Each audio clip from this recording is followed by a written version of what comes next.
शेषार्यवंशकलशोधरिपूर्णचन्द्रम् श्रीमन्नृसिंहगुरुवरीश्वराब्जभृङ्गम् श्रीमन्ननन्तगुरुवर्यसुतम् गुणाब्धिम् सम्पत्कुमारगुरुवर्यमहम् प्रपद्ये।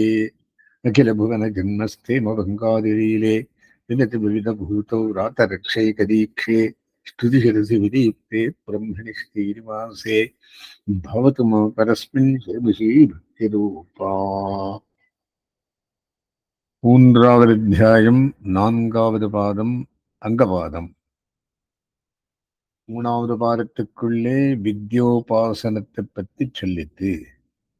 துவாத்ரிம்ஷத் பிரம்ம வித்யா, 32 பிரம்ம வித்யை உண்டு. அதிலே நாங்களும் ஒரு வித்தியை அனுசரித்துக் கொண்டிருக்கிறோம். அதுக்கு பேர் ஞாச வித்யை பேரு. ஞாச வித்யங்களுடையானது சரணாகதி வித்யா, பரநியாசம், பிரபத்தி, அடைக்கலம், பூர்வகண்டார்த்தம்.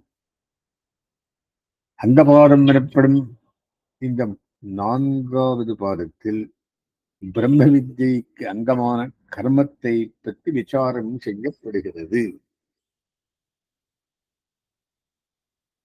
வைராக்கியவாதத்தில் கர்மங்கள் கைவிடத்தக்கவை என்று சொல்லி இருக்க, கர்மங்கள் பிரம்ம வித்யைக்கு அங்கம் என்பது பொருந்தமோ எனில், மோட்சம் தவிர்ந்து பலனில் விருப்பத்தோடு செய்யப்படும் கர்மங்கள் கைவிடத்தக்கவை என்று அங்கே சொல்லிற்று. அவ்விருப்பம் இல்லாமல் செய்யப்படும் கர்மங்கள் பிரம்ம வித்யைக்கு அங்கம் என்கிறது இங்கு. இப்பாடத்தில் 15 அதிகரணங்கள். கர்மம் வித்யைக்கு அந்தம் அடிப்படையாக பெருக வேண்டியது. அது எடுக்கிறதுக்கு முதல் அதிகரணம் புருஷார்த்தாதிகரணம். இவ்விதிகரணத்தில் கர்மத்தை அங்கமாக கொண்ட பிரம்ம வித்யை ஆகிற அங்கேயே மோட்சத்துக்கு சாதனமாகிறது என்று நிரூபிக்கப்படுகிறது. பிரம்ம வித்யினால் மோட்சம் புருஷார்த்தம் சித்திக்கிறதா, அல்லது பிரம்ம வித்யையே அங்கமாக கொண்ட கர்மத்தினால் மோட்சம் சித்திக்கிறதா எனில், பிரம்மவிதா ஆப்னோதி பரம். பிரம்மத்தை உபாசிப்பவன் மேலான பலனை அடைகிறான்.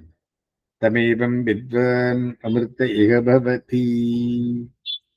அப்பரமபுருஷனை இவ்வாறு உபாசிப்பவன் இந்த ஜென்மத்திலேயே மோட்சமடைகிறான் முதலான வேத வாக்கியங்களில் பிரம்ம வித்யினாலேயே மோட்ச பலம் கிடைப்பதாக கூறுகிறால், முன்பாரத்தில் ஆராயப்பட்ட பிரம்ம வித்யைகளினாலேயே மோட்ச பலம் விரிக்கிறது என்று தேறுகிறது.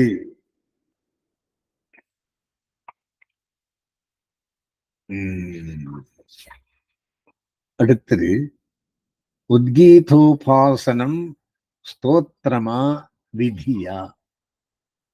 இந்த அதிகரணம் அது ஸ்துதி மாத்திராதிகரணம். இந்த அதிகரணத்துக்கு இரண்டாவது. இந்த அதிகரணமும் அடுத்து வரும் அதிகரணமும் பிராசங்கிகம். இந்த முதல் அதிகரணத்தை சீராகுது. பிரணவத்தை உத்கீதத்திற்கு அவயவமாக உபாசனம் செய்ய வேண்டும் என்று சொல்லி, பிரணவத்தின் அக்ஷரங்களின் மகிமையையும் சொல்லி, மேலே பூதங்கள் அனைத்திலும் சாரமானது பூமி, அதனின்றும் சாரமானது ஜலம், அதனிலும் சாரமானது ஔஷதி, அதனிலும் சாரமானது புருஷன், அதனிலும் சாரமானது வாக்கு, அதனிலும் சாரமானது ரிக்கு, அதனிலும் சாரமானது சாமம். இவைகளை அனைத்தையும் விட சாரமானது உத்கீதம் என்பதாக சாந்தோக்கியத்தில் காண்கிறது. இவ்விடத்தில் உத்கீதத்தை ஸ்தோத்திரம் செய்கின்றதா அல்லது அதை தியானம் செய் என்று விதிக்கின்றதா என்னும் சம்சயத்தை நீக்க தோன்றியது இவ்விடயம்.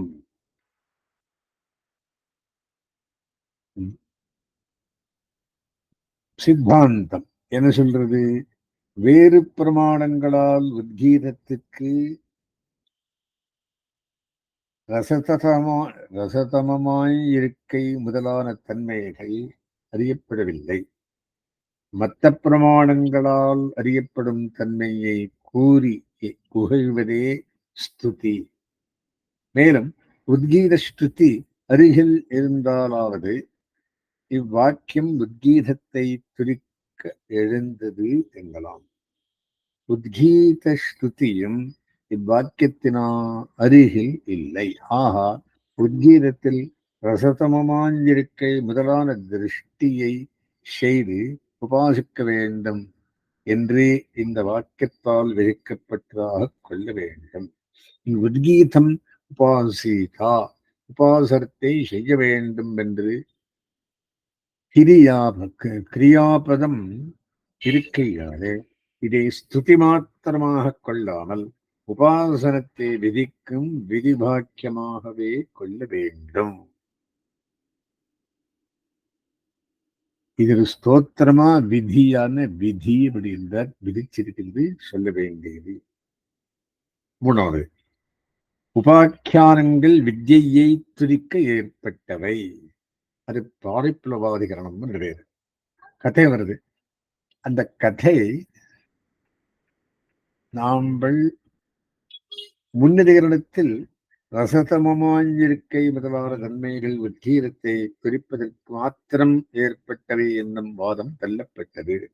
இப்பிரகரணத்தில் பிரம்ம வித்யா பிரகரணத்தில் உள்ள உபாக்கியானங்கள் துரிப்பதற்கு மாத்திரமல்ல என்னும் வாதம் தள்ளப்படுகிறது.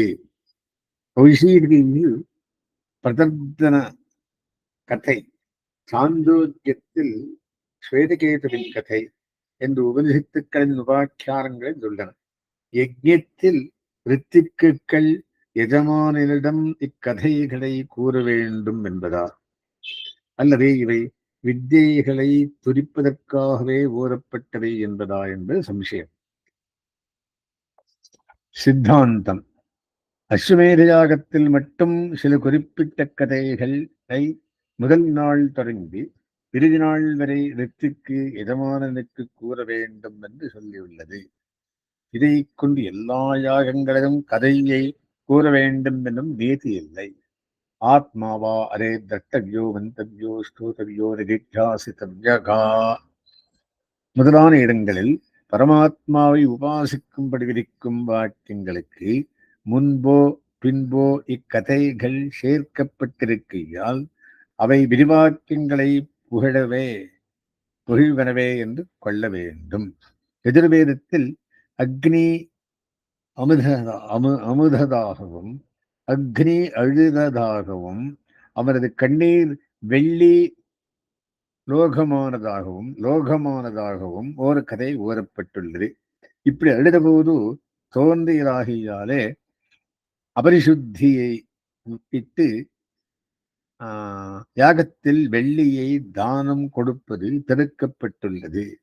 இந்த கதை விதியோடு சம்பந்தப்பட்டதே வழியா பாரிப்ளவத்தின் பொருட்டல்லா என்று நிஷ்கரிசிக்கப்பட்டுள்ளது. அதுபோலவே பிரம்ம வித்யா விதிகளோடு சம்பந்தப்பட்ட கதைகளும் வித்தியைகளை பிரசம்சிக்கவே ஏற்பட்டவே வழியா பாரிப்ளவத்துக்காகவல்லா என்பது தெளிவு. உபனிஷத் கதைகள் அர்த்தவாதங்களே. உதாரணத்துக்கு சொன்னாலே தவிர அது பண்ணியே தீரன் என்கிறபடியான இல்லை. நாலாவது, ஊர்த்வ வேதஸ்களுக்கு கர்மாபேட்சை இல்லை. யாரே? சன்னியாசிகள். யஜ்ஞேன தானேன என்கிற ஸ்துதியில் யஜ்ஞாதிகளை வித்யைக்கு அங்கமாக சொல்லித்து அறிய வேண்டியதுன்னா வித்யைக்கு கர்மம் அங்கம், கர்மத்துக்கு யாகங்கள் அங்கம். யஜ்ஞாதிகளை வித்யைக்கு அங்கமாக சொல்லித்து சந்நியாசிகளுக்கோ அக்னியில் செய்யும் கர்மங்களை செய்ய அதிகாரமில்லை. அங்கமில்லாமல் அங்கியை மாத்திரம் அனுஷ்டித்தால் பலன் கிட்டாது. ஆகையால் சந்நியாசிகளுக்கு பிரம்ம வித்தியில் அதிகாரம் கிடையாது என்று பூர்வட்சம். சித்தாந்தம் என்ன சொல்றது? சந்நியாசிகள் ஊர்த்வரேதஸ் எனப்படுவர். சந்நியாசிகளுக்கும் பிரம்ம வித்யில் அதிகாரம் உண்டு என்று உணரப்படுகிறது. அவர்கள் அனுஷ்டிக்கும் வித்யைக்கு அக்னிஹோத்திரம் போன்ற கர்மங்கள் அங்கங்களாக. ஸ்மிருதிகளில் ஆஷ்டம தர்மங்களையும் சாமானிய தர்மங்களையும் அங்கமாகச் சொல்லி இருக்கிறபடியால் யஜ்ஞாதிகளை அபேட்சிக்காமலேயே அவர்களுக்கு வித்தியில் அதிகாரம் உண்டு. அவர்கள் அனுஷ்டிக்கும் தபசு பிரம்மச்சரியம் போன்றவைகளாலே அவர்களது வித்தியை நிறைவேறும். அடுத்தது 5வது சர்வாபேட்சாதிகரணம். இதுல கிரகஸ்தர்களுக்கு உபாசனத்தில் கர்ம அபேட்சை உண்டு. முன்னதிகரணத்தில் சந்நியாசிகளிடத்தில் பிரம்ம வித்தியானது யஜ்ஞாதி கர்மங்களை அபேட்சிப்பதில்லை எனப்பட்டது. அப்படியானால் கிரகஸ்தர்கள் விஷயத்திலும் பிரம்ம வித்தியானது யஜ்ஞாதி கர்மங்களை அபேட்சியாமலேயே ஏற்படட்டுமே என்னும் பட்சம் இப்பிரகாரத்தில் தெல்லப்படுகிறது.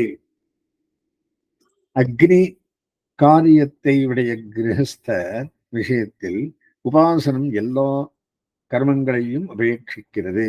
இவ்விஷயத்தில் பூர்வபக்ஷத்தில் எடுக்கப்பட்ட ஸ்ருதியே பிரமாணம். இதில் யஜ்யம் முதலானவை உபாசனத்திற்கு அங்கமாகவே ஓதப்படுகிறது. விவிதிஷந்தி என்பதால் யஜ்ஞாரிகள் பிரம்ம வித்யைக்கு சாதனமாகுமே வழியா அதில்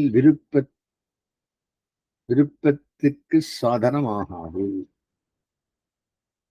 கத்தியால் கொல்கிறான் என்றால் கத்தி கொல்வதில் விருப்பத்திற்கு சாதனமாகாது. இங்கு வேதனம் எனப்படும் ஞானமும் உபனிஷத்துக்களில் சாதனமாக விதிக்கப்படுகின்றால் சாஸ்திர ஞானத்திலும் வேறுபட்டதான உபாசனமே விவிதிஷந்தி என்று ஸ்திதியில் சொல்லப்படுகிறது. ஆகா, கிரகஸ்தர் விஷயத்தில் பிரம்ம வித்யை யஜ்ஞாதி கர்மங்களை அங்கமாக கொண்டதே ஆகும். குதிரையில் ஏறுபவன் அதற்கு சேணம் போட்டு கடிவாளம் போன்றவற்றை கொண்டு அதன் மேல் ஏற வேண்டும். அதை போல் எங்கும் யாகாதி கர்மங்கள் உபாசனத்திற்கு இன்றி அமையாதவை. ஆஷ்டிரம பேதத்தாலே கர்மாங்கங்கள் பேதம் உள்ளது. எனவே பூர்வபட்சம் பொருந்தாது. அடுத்தது 6வது அதிகரணம் சபரமாத்தியகரணம். கிரகஸ்தனுக்கு சமம் தமம் போன்றவை இன்றி அமையாதவை. சமம் பாஹ்யேந்திரிய நிக்கிரகம், தமம் அந்தரேந்திரிய நிக்கிரகம். முந்திகரணத்தில் கிரகஸ்தர்கள் உபாசனத்தில் யஜ்ஞாதி கர்மங்களை அனுஷ்டிக்க வேண்டும் என்றது. இப்பிரகரணத்தில் அவர்களுக்கு சமரமார்கள் தேவையா அன்றா என்பது விசாரிக்கப்படுகிறது. பூர்வபக்ஷி என்ன சொல்றான்? கர்மங்கள் இந்திரியங்களின் வியாபார ரூபம். யாகம் போன்றவைகளை செய்யுங்கால் கண் முதலிய இந்திரியங்களை ஈடுபடுத்தியே செய்ய வேண்டும். சமம் தமம் என்பது இந்திரியங்களின் நிவிற்த்தி ரூபம். உள் வெளி இந்திரியங்களை அடக்குவது. இவை பரஸ்பரம் விருத்தங்கள். எனவே கிரகஸ்தனுக்கு சமந்தமும் போன்றவை தேவையில்லை. பூர்வபக்ஷி சொல்றது. சித்தாந்தி என்ன சொல்றார்? கிரகஸ்தர் கர்மங்களை அனுஷ்டிக்கும் போதிலும் சமம் தமம் முதலானவத்தோடு கூடியவனாய் இருக்க வேணும். தஸ்மாத் ஏவம் சாந்தோ தாந்தஹ உபரதஹ திதிக்ஷு சமாஹிதோ பூத்வா ஆத்மன்யேவ ஆத்மானம் பஷ்யேத். உதாரணம் அப்படின்னு என்ன?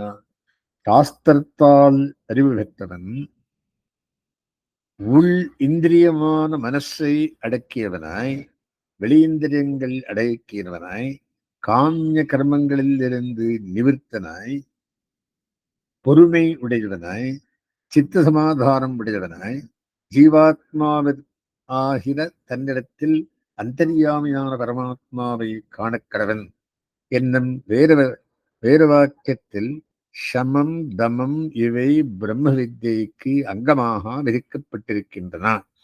தியானம் சித்திப்பதற்கு இவை இன்றியமையாதவை. சாஸ்திர விகிதமான கர்மங்களில் இந்திரிய வியாபாரம், நிஷித்த கர்மங்களில் புலனெடுக்கும் புலன் ஒடுக்கம் இவை ஒருவனுக்கு இருக்கலாம்.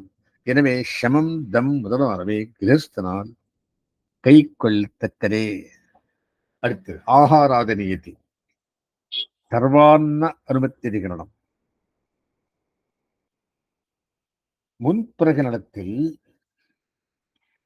சமம் முதலானவை பிரம்ம வித்யா நிஷ்டர்களுக்கு எப்போதும் கை கொள்ளத்தக்கவை என்றது. அதிக உபாசகனுக்கு உண்டா இல்லையா என்பது விசாரிக்கப்படுகிறது. பூர்வபட்சம் சொல்றான், பிரகதாரண்ய சாந்தோக்கியங்களில் பிராண வித்யானிஷ்டன் நிஷித்த உணவை சாப்பிட்டாலும் தோஷமில்லை என்று சொல்லி உள்ளது. இப்படி அனுமதித்திருப்பது எல்லா காலத்திலுமா, உயிர் போகும் தருணத்தில் மட்டுமா என்னும் வினா எழுந்த அளவில் பிராணாபத்தில் மட்டும்தான் என்று விசேஷிக்கவில்லை. ஆகையால் எல்லா காலத்திலும் இவருக்கு எல்லா உணவுகளும் அனுமதிக்கப்பட்டுள்ளன. இது பூர்வபட்சி. சித்தாந்தி என்ன சொல்றார்? இப்பூர்வபட்சம் தவறு. உபாசகனுக்கு பிராணாபத்தில் மட்டுமென்றோ எல்லா அன்னங்களும் அனுமதிக்கப்பட்டிருக்கிறது என்று மற்றோர் வேதவாக்கியம் காண்பதால் மேற்படி அனுமதித்திருப்பது உயிர் போகும் தருணத்திலே மட்டும் என்றே கொள்ள வேண்டும். சாந்தோக்கியத்தில் ஒரு கதை. குரு தேசத்தில் பெரும் பஞ்சம் நிலவிய போது பிரம்மஜானியான உஷஸ்தி என்ற பசியால் மிகவாடி யானை பாகன்கள் வசிக்கும் ஒரு கிராமத்தை அடைந்தார். பசியால் உயிர் போகும் நிலையில் இருந்து அவர் வேக வைத்த கொள்ளை உண்டு கொண்டிருந்து ஓர் யானை பாகனிடம் தனக்கு சிறிது தரும்படி யாச்சிக்க, அவன், நான் உண்டு மிகுந்த இந்த கொள்ளை தவிர என்னிடம் வேறொன்றும் இல்லை. பெரியவரான் உனக்கு எனது சேஷத்தை எப்படி கொடுப்பது என்பதான். விஷஸ்தி, பரவாயில்ல கொடு என்று அவனிடமிருந்து பெற்று அதனை உண்டு உயிர் தரித்தார். யானை பாகன் தான் உண்டு மிகுந்த நீரை பெருகும்படி வேண்டா விஷஸ்தியரை பெருக மறுத்து விட்டார். உண்டு மிகுந்த கொள்ளை சாப்பிட்டு நீரை பிறக மறுப்பானேன் என்று கேட்க, அதற்கு விஷஸ்தி, கொள்ளை உண்ணாவிட்டால் என் உயிர் போயிருக்கும். உபாசனையை தொடர நான் உயிர் தரிப்பது அவசியம். உயிர் தரித்த பிறகு சேஷமான நீரை பெருகுவது சாஸ்திர விருத்தம் என்றார். இதிலிருந்து பிரம்ம வித்யானிஷ்டனுக்கு பிராணாபத்து காலத்தில் மட்டும் நிஷித்த பக்ஷணம் அனுமதிக்கப்பட்டுள்ளது என்று தெரிகிறது. பிராண வித்யா நிஷ்டனுக்கும் இந்த நியமமே பொருந்தும். ஆகார சுத்தௌ சத்வசுத்தி, சத்வசுத்தௌ துருவாஸ்மிருதி. சாந்தோக்கியம். ஆகாரம் சுத்தமாயிருப்பின் மனம் சுத்தமாயிருக்கும். மனம் சுத்தமாயிருப்பின் நிலையான நினைவாகிற பிரம்ம வித்தை ஏற்படும் என்னும் வேதவாக்கியம் உபாசகனுக்கு ஆகார சுத்தியை விதிக்கிறது. ஸ்மிருதியும் பிராணாபத் காலத்தில் உபாசகன் எதையும் கொண்டு உயிர் தரித்தாலும் தாமரையில் தண்ணீர் போல அந்த பாபம் ஒட்டாது என்று விஷயத்தை சொல்லித்து பிராமணர்கள் எத்தனத்தினம் சுராபானம் அருதக்கூடாது என்பதை கடோபனிஷத்து சொல்லி இருப்பினும் குறிக்கொள்ளத்தக்கது. 8வது அதிகரணம். யாகாதிகள் ஆஷ்டமத்துக்கு வித்யைக்கும் அங்கமாக ஆகலாம். விகிதத்வாதிகரணம்.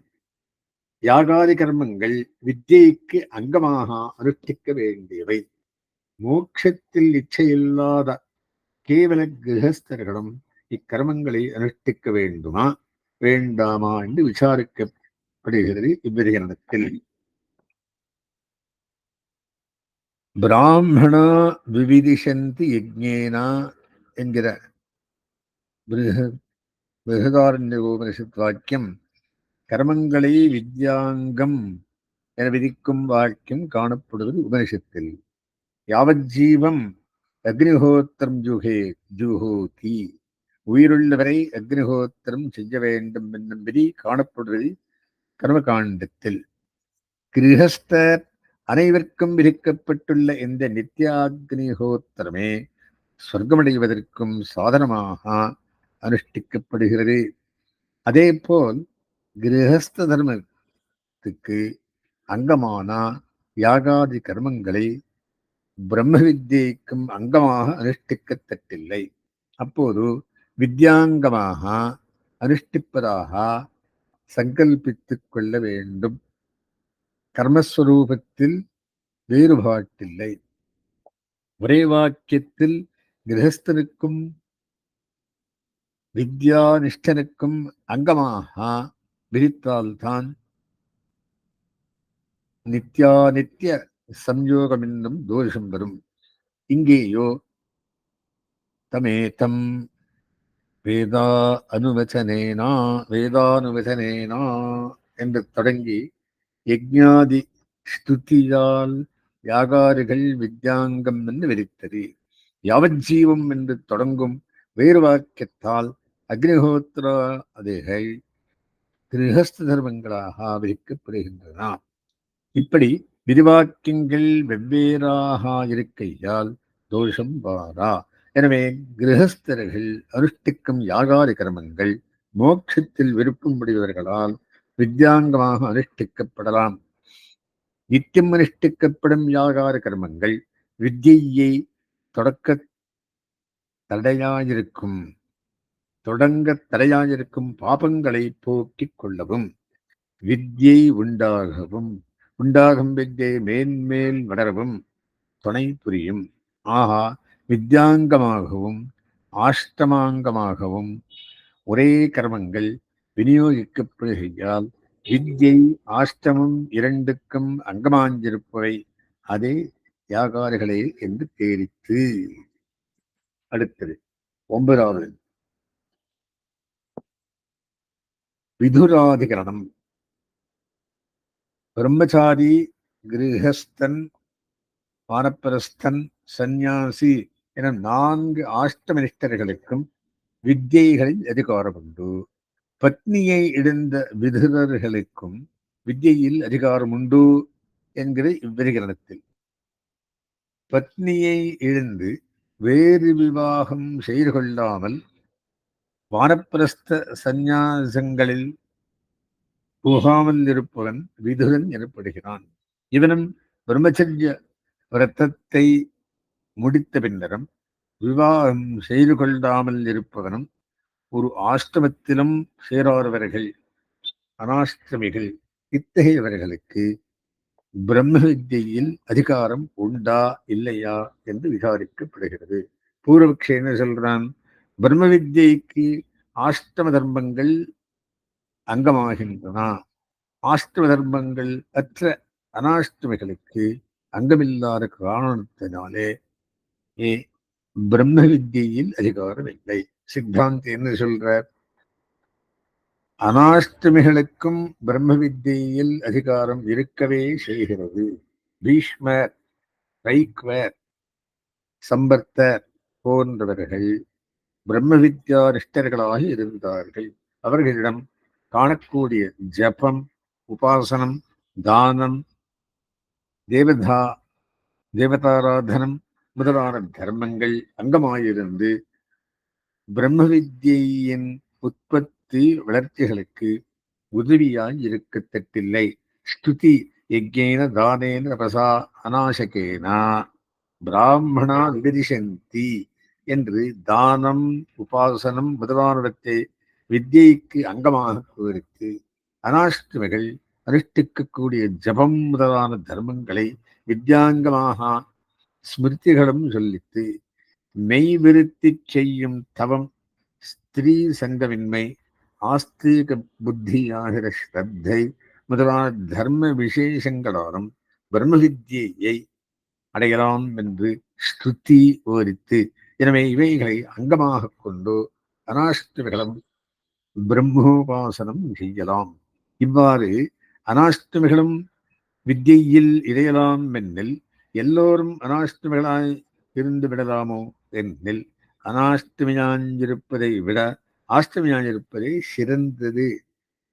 தனம் முதலிய சௌகரியம் இல்லாமை, தாரம் கிடைக்காமல் போவதாகிற ஆபத்து காலத்திலே மட்டும் அனாஷ்டமியாய் இருக்கலாம். ஆபத்தில் இல்லாமல் இருக்கும் போது ஆஷ்டமத்தில் இருப்பதே தகும். ஆஷ்டமத்தில்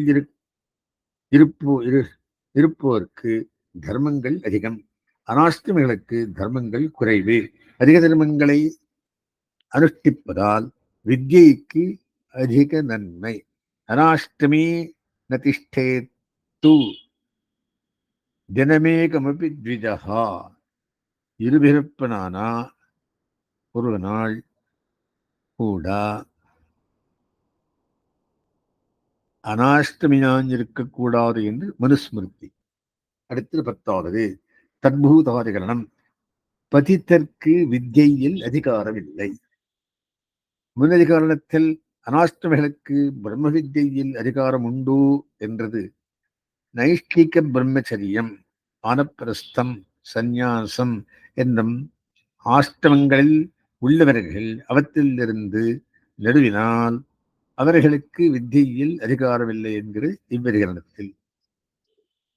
அனாஷ்டமிகள் ஜபம், உபாசனம், தானம், தபசு, அர்ச்சனம் முதலானவற்றில் உதவியினாலேயே பிரம்மோபாசனம் செய்யலாம் என்றும், உதவி உதவியினாலேயே பிரம்மோபாசனம் செய்யலாம் என்றால் ஆஷ்டம பிரஷ்டனுக்கு ஜபம் முதலானவற்றை அங்கமாக கொண்டு வித்யையை அனுஷ்டிக்கலாம். இது பூர்வபட்சி. சித்தாந்தி என்ன சொல்றார்? இப்பூர்வபக்ஷன் தவறு. நைஷ்டீக வானப்பிரஸ்த சந்நியாசிகளாயிருந்து அவ்வாஷ்டமங்களில் இருந்து நடுவியவர்களுக்கு பிரம்ம வித்யையில் அதிகாரமில்லை. சாஸ்திரங்கள் அவர்களை நடுவாமல் இருக்கும்படி நிர்பந்தப்படுத்துகிறாரே.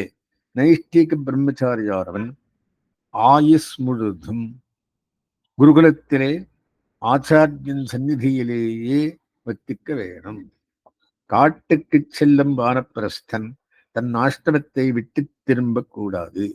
சந்நியாசி தன் ஆஷ்டமத்தை விட்டு மீண்டும் கிரகஸ்தனாக கூடாது என்று இம்மூவர்க்கும் நம் ஆஷ்டமத்தில் இருந்து நடுவுதலை சாஸ்திரம் தவிர்த்துள்ளதால் விதுரர் முதலானவர்களை போல் இவர்கள் அனாஷ்டமிகளாக இருப்பது தகாது.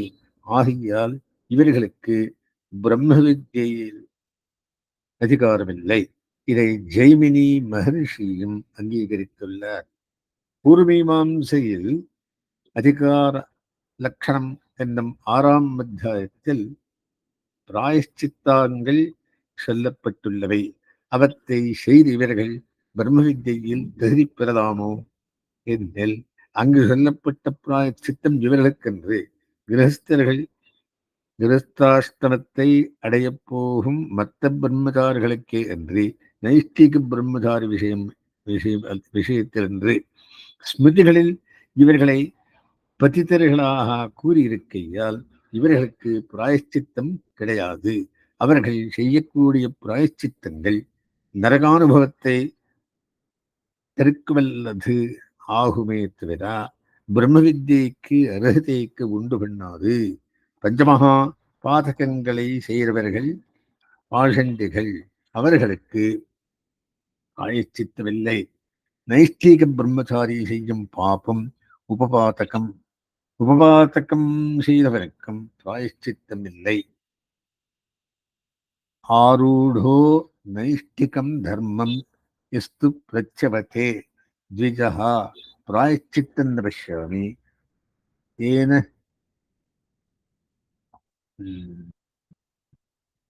சுத்தியோ ஏன சுத்தியே ச ஆத்மஜா என்று ஆசிரம பிரஷ்டர்களை பரிசுத்தப்படுத்தவல்ல பிராயச்சித்தத்தை சாஸ்திரங்களில் காணவில்லை என்று ஸ்மிருதியில் கூறியிருக்கையால் வித்யையை அனுஷ்டிப்பார்க்கு அவசியம் வேண்டிய சுத்தி இவர்களிடம் இல்லை. வித்யையை உபதேசிக்கும் சிஷ்யர்கள் ஆசிரம பிரஷ்டர்களை பிராயச்சித்தங்களை செய்திருந்தாலும் விலக்கியே வைத்திருக்கிறார்கள். ஆகையால் இவர்களுக்கு பிரம்ம வித்தியைகளில் அதிகாரமில்லை என்றே தெரிவித்து 11வது உத்கீதோபாசனத்தை ரித்விக்கே செய்ய வேண்டும். அது சுவாமியதிகரணம்.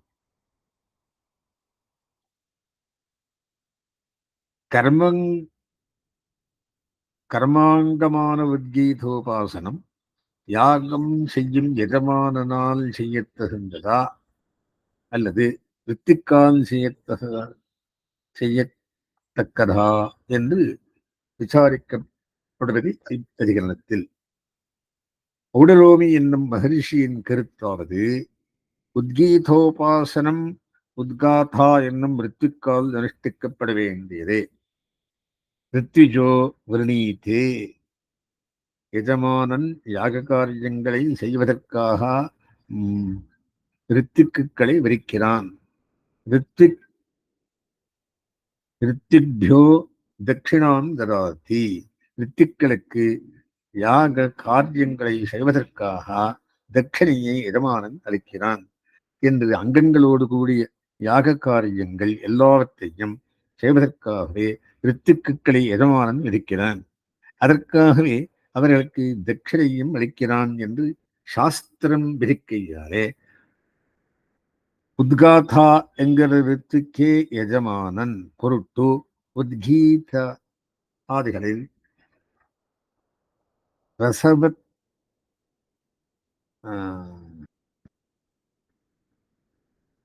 ரசமத்வாத்யுபாசனத்தை செய்ய வேண்டும் என்று சித்தாந்தம்.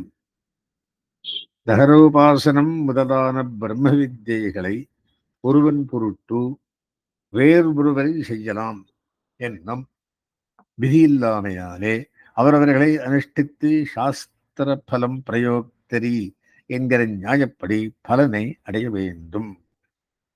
12வது அதிகரணம். மௌனமும் விதிக்கப்படுகிறது. கீழிதிகரணங்கள் பிரம்ம வித்தியைக்கு யாகாதி கர்மங்கள் அங்கங்கள் என்றும் சமரவாதி ஆத்மகுணங்கள் அங்கங்கள் என்றும் சொல்லித்து இவ்விதிகரணத்தில் எல்லா பிரம்ம வித்தியைகளுக்கும் வேறு சில அங்கங்களும் உண்டு என்கிறது. வித்யைக்கு பால்யம் பாண்டித்யம் என்ற 2 அங்கங்களுடன் மூன்றாவதாக மௌனம் என்பதொரு அங்கமும் அதஹ முனிஹி என்கிறவிடத்தில் முனி சப்தத்தால் விதிக்கப்படுகிறது. முனி சப்தத்தால் சொல்லப்படும் அந்த அங்கம் மீண்டும் மீண்டும் சுபாஷ்டயமான திருமேனியோடு கூடிய பரமாத்மாவை சிறப்பாக மனதம் செய்வதாகிற மௌனமேயாம். வியாச பராசர மகரிஷிகளிடத்தில் இந்த சிறந்த மனனம் இருப்பதாலேயே அவர்கள் பால் முனி என்னும் சப்தம் வழங்கப்படுகிறது. அத முனிஹி என்னுமிடத்தில் விதிக்கும் பதம் இல்லாவிடலும் இவ்வர்த்தம் வேறு எந்த வாக்கியத்திலும் கிடைக்காமையாலும் அதஹா முனிஹி சியாத் அதற்கு பின் முனியாக வேண்டும் என்று சியாத் என்னும் வரத்தை விடுவித்துக் கொண்டு இதை விதியாகவே கொள்ள வேண்டும். இந்த சிறந்த மரணமாகிற மௌனம் தோத்தவியோ மந்தவியகா என்னிடத்தில் மந்தவியகா என்று சொல்லப்பட்ட மரணத்தை காட்டிலும் வேறுபட்டதே. சந்நியாசிக்கு மௌனத்தை அங்கமாக விதித்துள்ளது. இந்த முனிஹி என்று மௌனத்தை விதிப்பதாலே சந்நியாசிகளுக்கே வித்தியில் அதிகாரமோ என்று நினைக்க வேண்டாம். பிரம்மச்சாரி, கிரகஸ்தன், வானப்பிரஸ்தன், சந்நியாசி என்ற எல்லோரிடத்திலும் வித்யை இருப்பதால் தான் சாந்தோக்கியத்தில் முடிவில் ஆயுளுள்ள வரையில் குடும்பத்துடன் இருந்து கொண்டு வித்யையை செய்கிறவன் பிரம்மலோகம் அடைகிறான், அவன் திரும்பி வருவதில்லை என்றது. மேலும் இவ்விடத்தில் பிக்ஷை எடுப்பதாகிற சந்நியாசி தர்மத்தை சொல்லுகையாலே சந்நியாசிக்கே மௌனம் வித்யாங்கமோ என்று நினைக்க வேண்டா. பால்யம், பாண்டித்யம், மௌனம் என்று சொல்லப்பட்ட வித்யாங்கங்களை மூன்றும் எல்லா ஆசிரமத்தில் இருப்போர்க்கும் இருக்க வேண்டியவை. 13வது பால்ய சப்தத்தின் பொருள். அனாவிஷ்காராதிகரணம்.